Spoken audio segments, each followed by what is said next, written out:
bienvenue à Un peu plus léger et notre mini-série, on va dire, les shorts d'été.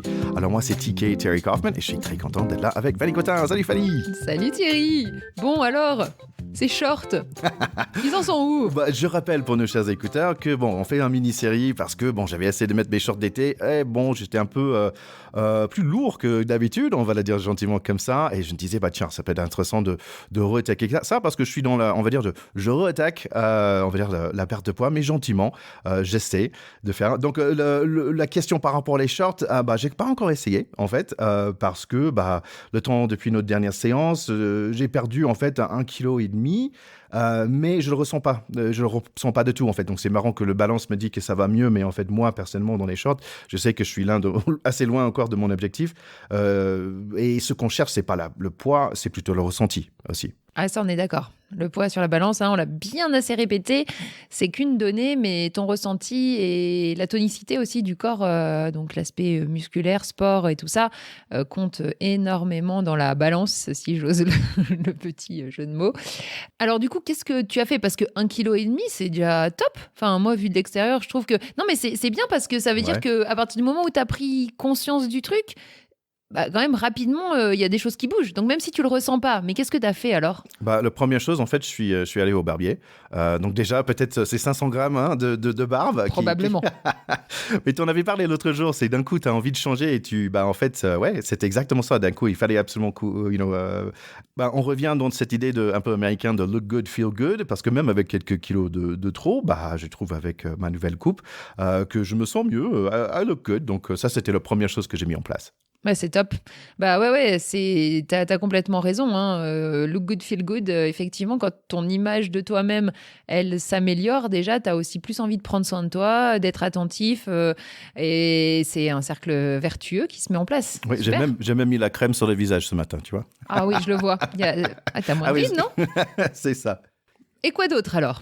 J'ai recommencé le sport finalement. Donc pas 3 fois par semaine, mais c'est plutôt 2 fois par semaine pour l'instant.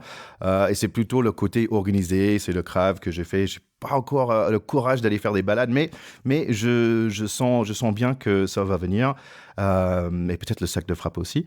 Mais juste une petite demande, s'il vous plaît, pour les salles de sport. Mais s'il vous plaît, arrêtez avec les miroirs parce que, encore, c'est horrible. Je me sens mal. J'y vais dans le truc, j'ai oh là là. Et c'est assez marrant, ces miroirs qui sont un peu partout. Ouais, je suis d'accord avec toi. J'ai toujours détesté ces miroirs dans les salles de sport.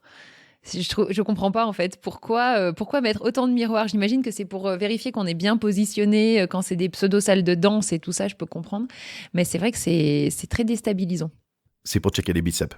Oui, peut-être.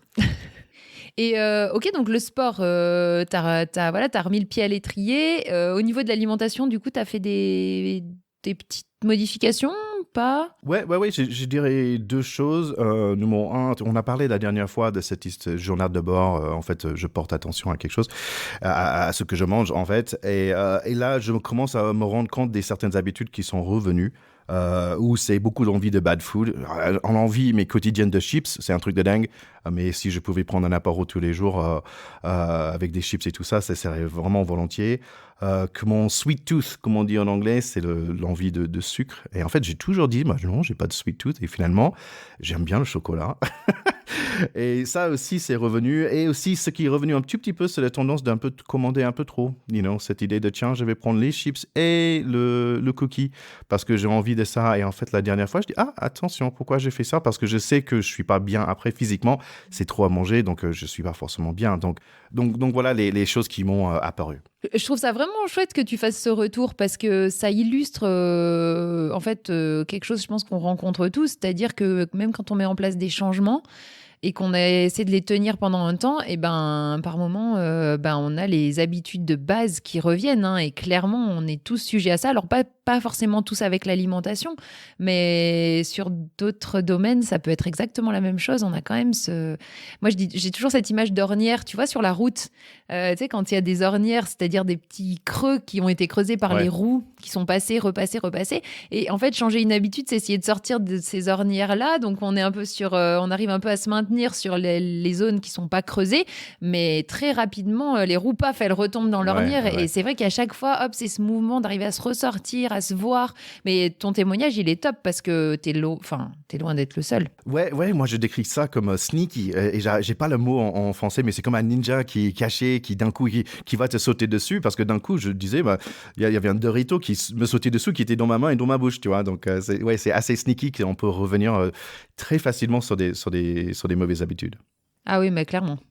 Et je te dis par expérience personnelle et professionnelle, c'est vraiment un fonctionnement auquel tous les êtres humains sont confrontés. Donc, il y a rien de honteux ni de bizarre à avoir ces choses-là. Et comme on a dit dans l'épisode précédent, c'est bien dommage peut-être que certaines personnes aient un peu honte de ce côté-là notamment et n'osent pas revenir en consultation en se disant purée mais elle m'a déjà tout expliqué, mais pourquoi je repars dans mes travers? Et en fait parce que juste vous êtes des êtres humains normaux quoi. Ouais, et c'est pas si grave docteur aussi. Pas du tout. Non, c'est absolument pas grave. Après, ce qui est important, c'est de faire ce que tu es en train de faire. C'est-à-dire que, ok, on est reparti dans les ornières, mais on se donne une petite discipline, entre guillemets, positive quand même, mais pour arriver à s'en sortir, à se ressortir de cette ornière-là. Parce que malgré tout, derrière tout ça, il y a quand même une envie, une volonté de continuer à prendre soin de soi. Et ça, c'est une volonté qui